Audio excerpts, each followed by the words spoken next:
नमस्कार मित्रों, मैं doctor Umesh Vajpayee BNK astro में आप सभी का स्वागत करता हूं। मित्रों, मैंने अभी राहु केतु की श्रृंखला शुरू की है। बताया था कि 6 वीडियो इसके मैं बनाऊंगा और एक एक्सिस पे राहु केतु को दिखाएंगे एक ही वीडियो में। 6 वीडियो में दोनों के स्थानों को 12 भावों को मैं दिखा दूंगा। और ये जो राहु केतु के एक्सिस है, इसे हम ये मानते हैं कि जीवन हमारा इसी एक्सिस पर घूम रहा है और इसी पर पूरी जिंदगी हमारी चल रही है। तो ये 2 वीडियो इसके हम बना चुके हैं। ये तीसरा वीडियो है हमारा, जिसमें आज हम राहु केतु का 3rd हाउस और 9th हाउस लेंगे। पहले हम राहु को 3rd हाउस में बैठाएंगे और केतु को 9th हाउस में, फिर केतु को हम 3rd हाउस में बिठाएंगे और राहु को 9th हाउस में बिठाएंगे और अपना जो प्रेडिक्शन है, अपने जो विचार हैं, वो रखने की कोशिश करेंगे। अभी हम इसमें राहु और केतु की कोई दृष्टि, कोई संबंध, कोई लगन, कोई राशि, इसकी चर्चा बिल्कुल नहीं कर रहे हैं। आप इसको बिल्कुल, आप सिर्फ इतनी बात जाने कि राहु केतु की सिर्फ हम एक्सिस पे चर्चा कर रहे हैं। राहु की दृष्टि, केतु की दृष्टि, लग्न और राशि, इन पे कोई चर्चा हमारी नहीं होगी। ये जो वीडियो बनाने का उद्देश्य हमारा है, ये वीडियो बनाने के उद्देश्य है कि ज्योतिष को हर व्यक्ति समझे और जाने। आपको कहीं किसी के पास जाने की आवश्यकता ना पड़े। आवश्यकता पड़े तब जब आपको किसी चीज की वृहद जानकारी लेनी हो। क्योंकि देखिए, बिना गुरु के, बिना वृहद जानकारी के आप एक सटीक उत्तर या सटीक प्रेडिक्शन नहीं पा सकते। ठीक है, बहुत से लोग हैं, पूरा जीवन हो गया ज्योतिष में, लेकिन आज भी बहुत कम उनके पास, अथाह सागर है ज्योतिष। 24-25 साल मुझको देखते देखते हो गए। मैं अभी बहुत थोड़ा सा मैं, हो सकता है, मैं जानता हूं, प्रयास करता हूं नित्य नई चीजें अपनी उसमें कुछ ऐड करने की, जोड़ने की। तो कुछ बातें अगर मेरी अच्छी लगे आपको, तो आप कमेंट बॉक्स में लिख सकते हैं, उत्साहवर्धन होगा। तो इससे पहले कि वीडियो हम शुरू करें, बीएनके एस्ट्रो चैनल को आप सब्सक्राइब करें, लाइक करें और अपने दोस्तों के बीच में शेयर करें। ऐसे लोग जो ज्योतिष को सीखना चाहते हैं वो जरूर देखें इनको, या ऐसे लोग जो बिगनर हैं, जिनकी रुचि है ज्योतिष में, वो भी देख सकते हैं। क्या जाएगा आपका, कुछ अच्छी चीज सीखने को मिलेगी। तो चलिए प्रारंभ करते हैं। राहु क्या है और केतु क्या है। जैसा कि मैंने पहले अपने दोनों वीडियो में बताया और मैं फिर बता देता हूं। राहु इस संसार की जितनी भी आकस्मिकताएं हैं, अनसर्टेनिटी है, अकस्मात और अचानक सारी चीजें जो घटती हैं, वो सब राहु है। जितनी कृत्रिम चीजें हैं, बनावटी चीजें हैं, वो सब राहु है। इंसान के अंदर जो व्यवहार है, बनावटी व्यवहार है, धोखा देने की प्रवृत्ति है, मुंह में कुछ और, पेट में कुछ और, मन में कुछ और, चेहरे पर कुछ और, ये सब राहु है। हमारा भ्रम, हमारे चित्त का एक जगह न टिकना, विचारों में हमारे अस्थिरता बनी रहना, राहु का प्रतीक है। हमें एक अघोषित सा भय बना रहना। इसको डिप्रेशन मत समझना। डिप्रेशन तब होता है जब शनि का उसमें योगदान जुड़ जाता है। हमें शंका बनी रहना, हम पर अचानक से कोई हमला न कर दे, ऐसी विचारधारा, या कोई हमला अचानक से कर दे, राहु। सब कुछ ठीक चल रहा है जिंदगी में, अचानक से हमारा धनहानि हो जाना, परिवार में समस्याएं आ जाना, एकदम से क्रोध आ जाना, ये सब सारी चीजें राहु के क्षेत्र में आती हैं। इस समय 21st सेंचुरी में तो जैसे लगता है सब कुछ राहु का ही है। ये जो मैं वीडियो बना रहा हूं बैठ करके, इसमें जो कैमरे का इस्तेमाल हो रहा है, ये भी राहु है। हम जो चश्मा पहनते हैं वो भी राहु है। हम शीशा देखते हैं वो भी राहु है। चमकने वाली हर वो चीज जिसमें चेहरा अपनी आकृति दिखती हो, परछाई दिखती हो, वो सब राहु है। माया नगरी राहु है। जितने ये जो कांच के महल होते हैं, कांच के उपकरण होते हैं, बर्तन होते हैं, झूमर होती हैं, ये सब राहु है। क्या क्या आप गिनाएं, जो याद आता जाएगा बताते चलेंगे। तो ये जितनी चीजें हैं, ये जितनी विशेषताएं हैं, ये राहु की विशेषताएं हैं। और राहु क्या है, वर्जनाओं को तोड़ता है, सीमाओं को तोड़ता है। जो नहीं होना चाहिए वो राहु करता है। लिमिटलेस है, कोई आयतन नहीं, कोई आकार नहीं। समुद्र के तलहटी से लेकर के और आसमान के शिखर तक, आसमान तक राहु का क्षेत्र है। जितनी बड़ी बड़ी चीजें हैं वो बिना राहु के संभव नहीं है। राहु केवल बुरा नहीं है, अभी मैंने बुरा भला नहीं कहा, राहु की अच्छाइयां भी बहुत हैं। राहु राजा बना देता है, राहु आपको जमीन में भी ला देता है। हमारे अच्छे चिकित्सक, उच्च कोटि के अच्छे वक्ता, अच्छे टीवी एंकर, अच्छे ड्राइवर, फाइटर प्लेन को चलाने वाले, एरोप्लेन को चलाने वाले, ये बिना राहु की मदद के नहीं बन सकते। अच्छे डॉक्टर बिना राहु की मदद के नहीं बन सकते। नेता अच्छा राहु के बिना नहीं बन सकता। राहु का इसमें कहीं ना कहीं सपोर्ट होगा, तभी ऐसे लोग, मतलब जो असंभव चीज हो, संभव ना हो, वो सब राहु करता है। अच्छा भी करता है, बुरा भी करता है। अब ये मत कहने लगना कि हमारी कुंडली में तो ऐसा नहीं है। राहु अच्छा अथवा बुरा परिणाम तब देगा जब शुभ भाव में हो, शुभ ग्रहों से दृष्ट हो, शुभ ग्रहों के साथ हो, तो अच्छा परिणाम देगा। और जो क्रूर भाव हैं, जैसे 3 में, 6 में और 11 में, इनमें सामान्य जो ग्रह हैं वो अच्छे परिणाम नहीं देंगे, लेकिन राहु यहां पे अच्छा परिणाम देगा। तीसरा पराक्रम का, छठा रोग रिपु ऋण का, कंपटीशन का, प्रतिस्पर्धा का, और 11वां हमारी डिजायर्स, हमारे बड़े भाई, हमारी अर्निंग, हमारी प्रतिदिन की आय। तो यहां पर राहु विशेष परिणाम देता है। तो ये तो राहु की विशेषताएं हैं। अब केतु की विशेषताएं। हां, राहु हमारा गलतफहमी भी है, जो हम गलतफहमियां पाल लेते हैं आपस में एक दूसरे से और अपने संबंधों को खराब कर देते हैं, इनके पीछे राहु है। धोखा, रास्ते रास्ते हमारे सैनिक जाते हैं और उन पर हमला हो जाता है सडनली, राहु। तो बहुत सारी चीजें हैं, याद आती जाएंगी। अब केतु है।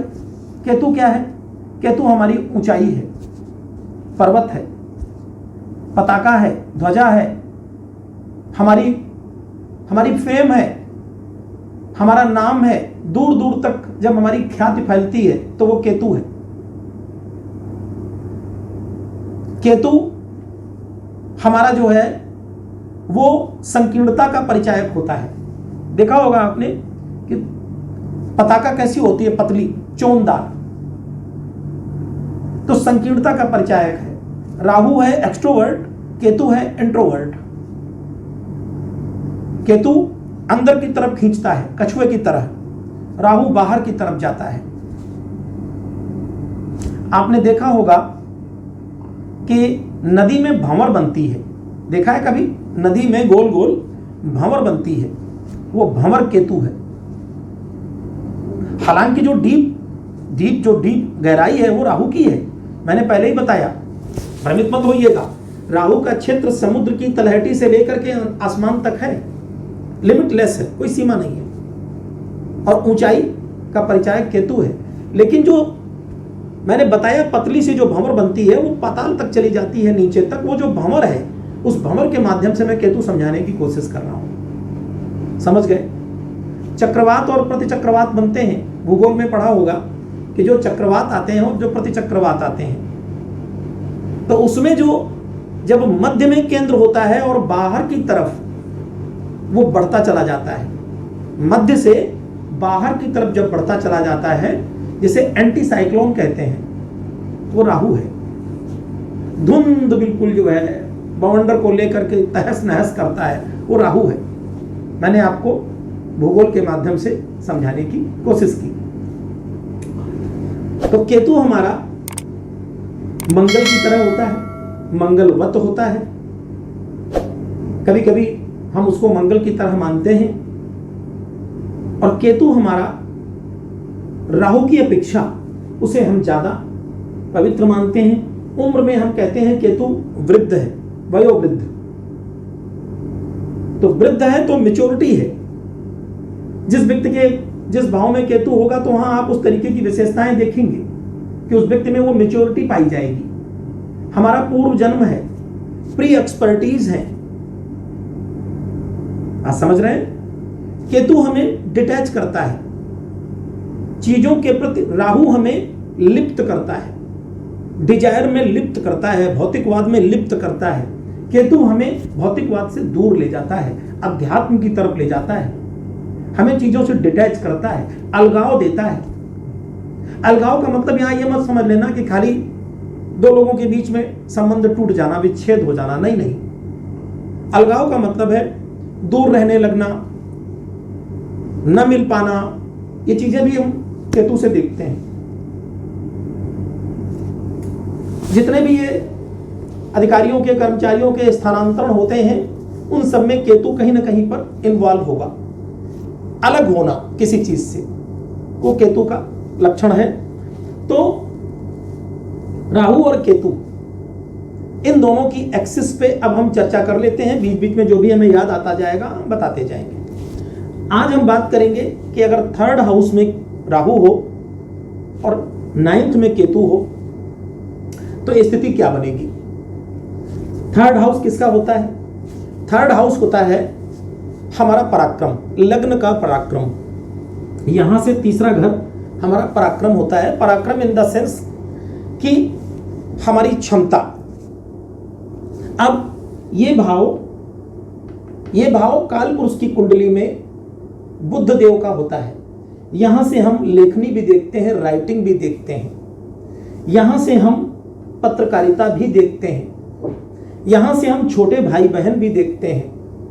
यहां से अपनी हम मित्र मंडली भी देखते हैं, क्योंकि ये हमारे कुटुंब से दूसरा है, सेकंड हाउस। हमारा कुटुंब वहां से सेकंड हाउस है, तो हमारा ये पड़ोस भी है। हम अपने अगर पड़ोसी देखेंगे तो यहां से देखेंगे, ठीक है। अब हम यहां पड़ोसी की व्याख्या राहु को देखते हुए नहीं करेंगे, नहीं तो आप लोग अपने पड़ोसियों के बारे में सोचना प्रारंभ कर देंगे। तो ये जो हमारे कुटुंब का पड़ोस है, मतलब मेरा पड़ोस है, तो ये हमारे बचपन के मित्र भी हैं, हमारी प्राइमरी एजुकेशन भी है, हमारा जो लेखन शैली है वो कैसी है, हमारे गर्दन का हिस्सा है ये, हमारे कंधे और गर्दन उसका हिस्सा है ये चेहरा है, ये पूरा शरीर है लग्न। तो यहां पे हम देखते हैं कि हमारा कम्युनिकेशन कैसा है। दूसरे भाव में वाणी होती है, वाणी प्रारंभिक भाषा बच्चा अपने घर में सीखता है, लेकिन थर्ड हाउस हमें बताता है कि मेरा कम्युनिकेशन कैसा है। हमारी जो टीम है, जैसे सोशल मीडिया पे अगर हम देखेंगे तो सोशल मीडिया में हमारा जो प्रवाह है, हमारी जो फॉलोअर्स की टीम है वो कैसी है। हम फॉलोअर्स की टीम को यहां से भी देखते हैं, यहां से भी देखते हैं। एक टीम तैयार करना, उस टीम को तैयार करने का भाव यही है। हमसे जुड़े लोग कैसे हैं, और हम मीडिया के क्षेत्र में अगर देखते हैं तो मीडिया के क्षेत्र में हम यहीं से देखते हैं। और क्या है, और थर्ड हाउस है खेल। किस खेल में हम निपुण होंगे, बहुत सी चीजें हैं हर भाव में जो याद आती हैं, वो बता रहे हैं, ठीक है। लग्न से तीसरा है, कुटुंब से दूसरा है। और क्या है, मां के घर से 12वां है। देखिए ये मां का घर है सुख, यहां से ये 12वां है। 12वां क्या होता है, व्यय। तो ये मां का अर्थात सुखों का ये व्यय भी है, अर्थात जो भूमि भवन वाहन हमने यहां पे सुख अपना प्राप्त किया उसका ये व्यय है। अर्थात इन जगहों पर बैठी हुई जो भी हैं चीजें, हमारा उन पर हम व्यय करेंगे।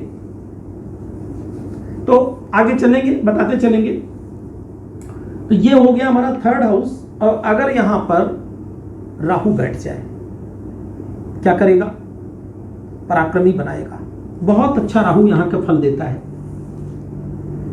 राहु हमें पराक्रमी बनाएगा, वर्जनाओं को तोड़ेगा, मर्यादाओं को तोड़ेगा, हमें एक अच्छा बेहतर खिलाड़ी बना सकता है। अगर किसी बालक की कुंडली में थर्ड हाउस में राहु बैठा हो, आंख मूंद करके आप उसे किसी भी खेल में डाल दीजिए, आप देख लीजिए उसके अंदर एनर्जी लेवल क्या है। और एनर्जी लेवल को देखने के लिए मंगल को भी देखना पड़ेगा कि मंगल कैसा है, कहां है, देखना पड़ेगा।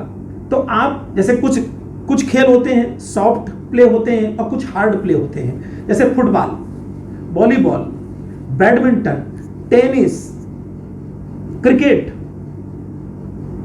ये जो खेल हैं, ये हॉकी, ये हार्ड प्ले हैं। मतलब इनमें आप दौड़ते रहिए। तो इनमें राहु के साथ मंगल की युति होना बहुत जरूरी है।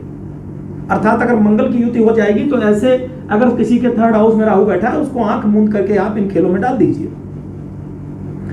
अगर सॉफ्ट प्लेनेट कोई अगर इससे जुड़ रहा है राहु से, सॉफ्ट प्लेनेट, तो फिर आप इस तरीके के हार्ड प्ले में न डाल करके आप निशानेबाजी, तीरंदाजी, शतरंज, जो ऐसे प्ले हैं जिनमें ज्यादा दौड़ भाग नहीं है, फिजिकल वर्क नहीं है, वहां आप उसको डाल दीजिए। आपका बच्चा दिन दूनी रात चौगनी ऊंचाई छुएगा। करके देखिएगा। अगर किसी की कुंडली में ये हो तो जरूर कमेंट बॉक्स में अवश्य लिखिएगा, हमें खुशी होगी। तो राहु अच्छा खिलाड़ी बना देगा। और क्या करेगा राहु? और यहां से राहु आपको बेहतरीन पत्रकार बना सकता है, क्योंकि राहु को पता है हमें क्या बोलना है। राहु दूसरे सामने वाले की मन को पढ़ लेता है।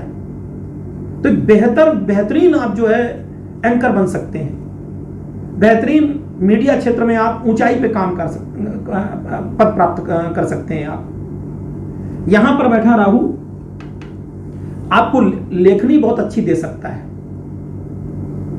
और यही गुण आपके छोटे भाई बहनों में भी प्राप्त हो सकते हैं। वो भी इसी प्रकार की चीजें कर सकते हैं। आपकी मित्र मंडली में उच्च पदस्थ लोग होंगे, हो सकता है अच्छे खिलाड़ी, विराट कोहली जैसे लोग, महेंद्र सिंह धोनी जैसे लोग हो सकता है आपकी मित्र मंडली में हो। तो ये सारी चीजें राहु यहां से देगा। अब राहु कौन है? डिजायर। राहु डिजायर है। आपकी अभिलाषा इस जन्म में यही है कि हम ये सब चीजें पाएं, और मोर एंड मोर, जितना पाते जाएंगे उतनी चाहत बढ़ती जाएगी।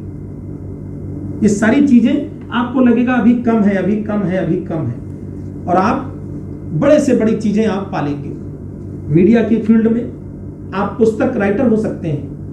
आपकी लेखनी के दम पर आपकी बहुत सारी किताबें मार्केट में आ जाएं, आपका नाम बहुत बड़ा हो जाए, आप यहाँ पे बहुत बड़े चैनल को आप लॉन्च कर सकते हैं, आप चैनल के मालिक बन सकते हैं, आप मीडिया में बहुत बड़ा पद प्राप्त कर सकते हैं, शासन सत्ता के द्वारा भी आपको लाभ मिल सकता है।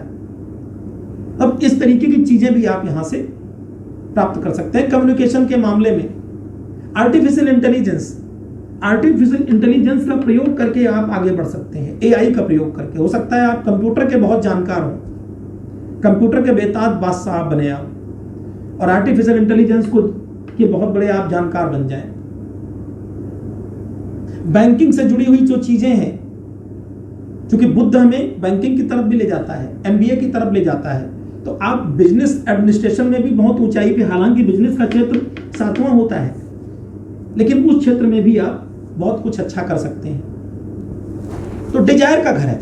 अब ये आपका वर्तमान जन्म है, राहु वर्तमान जन्म। हमने बताया है कि राहु वर्तमान जन्म और केतु पूर्व जन्म। तो ठीक इसकी 180 एक्सिस उल्टा। तो आते हैं आपके 9th हाउस में केतु है, 3rd में राहु, तो 9th में केतु है। तो केतु क्या बताता है? प्री नॉलेज क्या लेके आए हो। कहते नहीं हमने पिछले क्लास में ये सीखा, तो पिछले क्लास में जो सीखा, पूर्व जन्म में जो सीखा, वो केतु बता रहा है। केतु है कहां? 9th हाउस में। और 9th हाउस कुंडली का सबसे पवित्र हाउस होता है, सबसे पावरफुल। ये हाउस होता है बड़ी विदेश यात्राओं का, ये हाउस होता है पिता का, ये हाउस होता है धर्म का, ये हाउस होता है विद्वता का, धर्मगुरु का, शंकराचार्य जैसे लोग, ये स्पिरिचुअलिटी का, पूजा पाठ का, हायर एजुकेशन का। और हायर एजुकेशन कौन सी? ये भी हायर एजुकेशन होती है, लेकिन ये हायर एजुकेशन और इस हायर एजुकेशन में अंतर है। यहां पे सिर्फ आप यूजी, जैसे यूजी तक ले सकते हैं, और यहां पर आप रिसर्च वगैरह कर सकते हैं, पीजी और रिसर्च।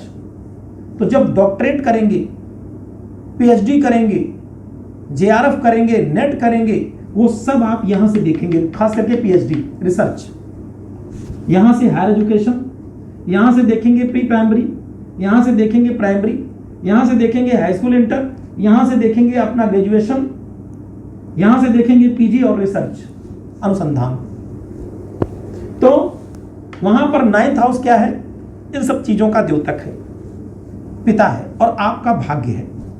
हमने एक वीडियो बनाया था कि ये जो धर्म त्रिकोण है, लग्न, पंचम और नवम, इसमें हमारा ये होता है पूर्व जन्म का भाव, और ये होता है हमारा भाग्य। आज हम बता रहे हैं कि केतु होता है पूर्व जन्म, अर्थात पूर्व जन्म में आप कैसे थे, आपकी आत्मा कैसी थी। कंफ्यूज मत होना, यह पूर्व जन्म का भाव है, और केतु है कि पूर्व जन्म में आपकी आत्मा कैसी थी, आपने क्या पाया, प्री एक्सपर्टीज, प्री नॉलेज क्या लेके आए हो आप इस जन्म में, अपनी कुंडली में मिलान करना। तो अगर किसी का केतु 9th हाउस में हो तो आप देख लेना कि केतु की क्या विशेषताएं हैं, ये उस व्यक्ति में पाई जाएगी।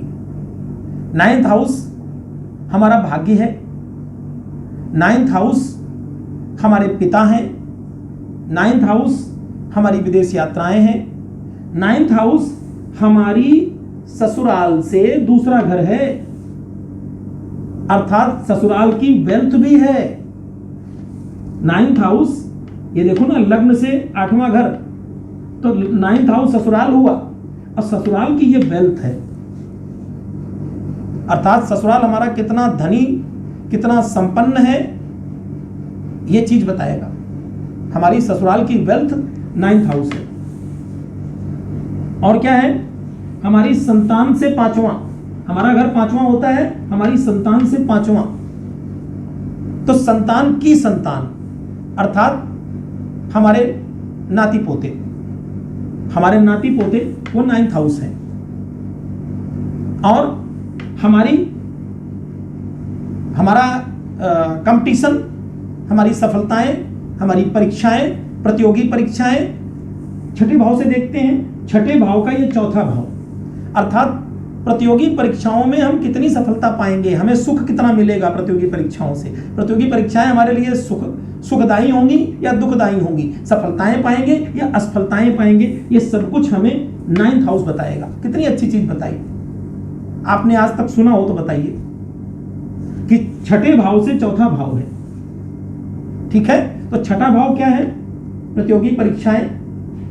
और क्या देख सकते हैं? जो कुछ भी यहां से रोग रिपूर्ण, खाली रोग रिपूर्ण बताया जाता है, बहुत कुछ है यहां से। दान भी है, पुण्य भी है, समाज सेवा भी है, एनजीओ भी देखे जाते हैं। उन सब चीजों का जो सुख है वो 9th हाउस से पता चलेगा। अब 9th हाउस में बैठा है केतु, तो केतु कह रहा है कि मैं पूर्व जन्म में ये सारी एक्सपर्टीज लेके आया हूं, हमें नहीं चाहिए। हम बहुत ज्ञानी थे, हम नाती पोते वालों भी थे, हमारे खूब नाती पोते थे, हमारे पिता भी बड़े संपन्न थे, हम बहुत बड़े श्री श्री 1008 थे, बहुत बड़े धर्माचार्य थे, भाग्य भी हमारा बहुत अच्छा था, सब कुछ बढ़िया था हमारे पास, हमने खूब विदेश यात्राएं की, हम विदेश में गए भी। अब हमें ये नहीं चाहिए, ये सब हम लेके आए तो सब ले चुके हैं, तो अब क्या चाहिए? अब तो हमको अपनी डिजायर पूरी करनी है। और वो डिजायर क्या है? अच्छा खिलाड़ी बनना, अच्छा राइटर बनना, अच्छी लेखनी प्राप्त करना, अच्छे अच्छे लोगों से संबंध बनाना, अपनी अच्छी टीम बनाना, अच्छा कम्युनिकेशन स्थापित करना, मल्टीमीडिया के क्षेत्र में प्रसिद्धि प्राप्त करना। ये कह रहा है वर्तमान जन्म में हमको ये सब चाहिए, हमें ये सब 9th की एक्सपर्टीज नहीं चाहिए। ये सब चीजें अब कर देते हैं उल्टा। अगर हम राहु को कर दें 9th में और केतु को कर दें 3rd हाउस में, हमने यहां कर दिया केतु को, ये केतु कर दिया और यहां कर दें राहु को। अब क्या होगा? 180 के एक्सिस पे परिवर्तित कर दिया।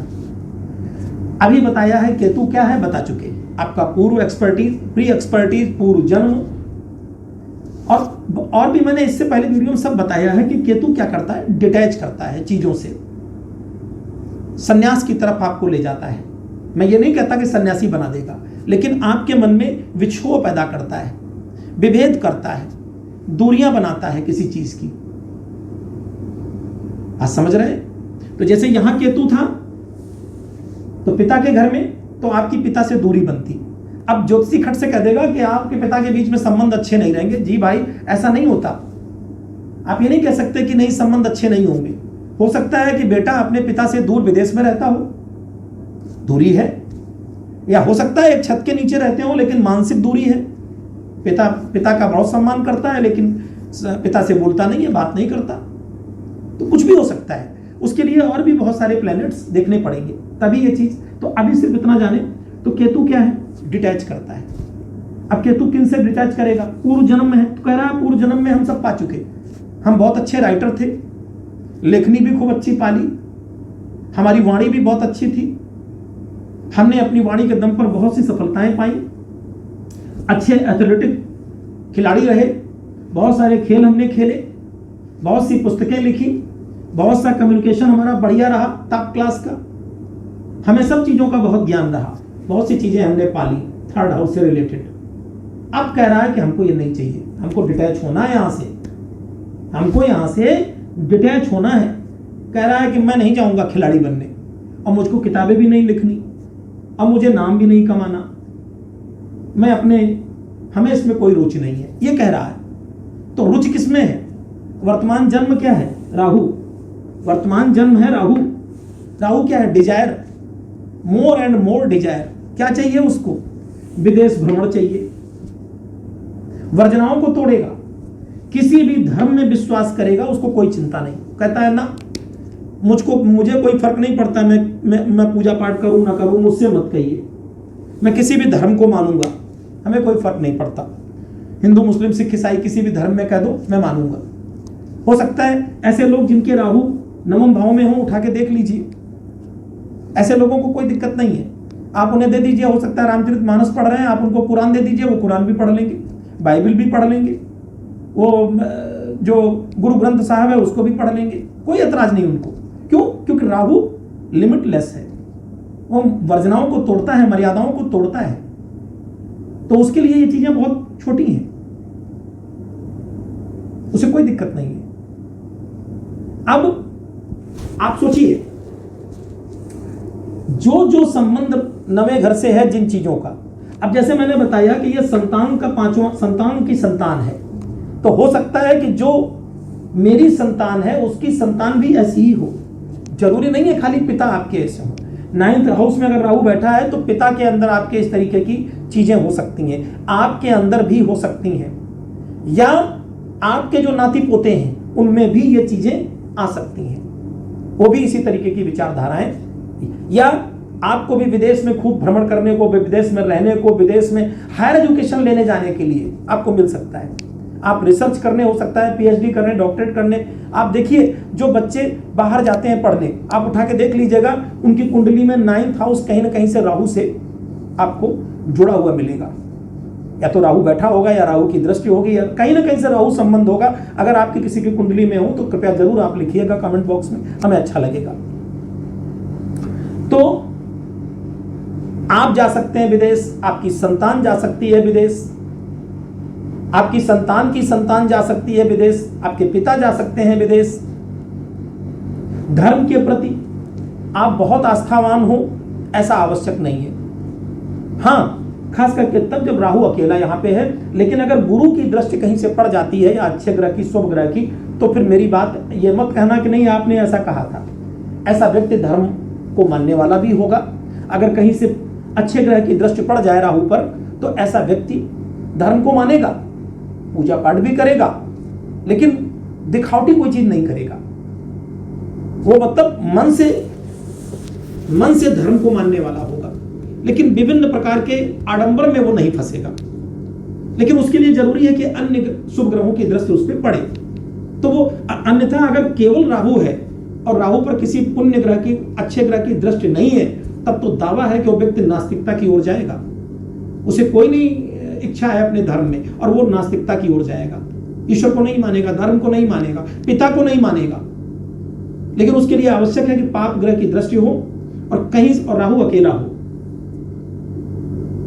या पाप ग्रह के साथ हो या उसकी दृष्टि पाप ग्रह पर, पुण्य ग्रह से कहीं भी प्रभावित न हो। तो ऐसे करके आप राहु को यहां समझें। अब राहु और केतु के बारे में मैंने आपको ये जो आज की एक्सिस है इसके बारे में आज मैंने आपसे अपने ज्ञान के आधार पर चर्चा की और यह थी मेरी प्रेडिक्शन राहु केतु के तीसरे एक्सिस पर। आगे हम चर्चा करेंगे आपसे 4 और 10 की, 5 और 11 की, 6 और 12 की। मतलब अभी 3 वीडियोस के और बनेंगे। यदि आपको राहु केतु पर मेरे द्वारा बताया गया प्रेडिक्शन अच्छा लगा हो और यदि आप कुछ और भी जानना चाहते हैं, सीखना चाहते हैं, तो आप कमेंट बॉक्स में अवश्य लिखिएगा।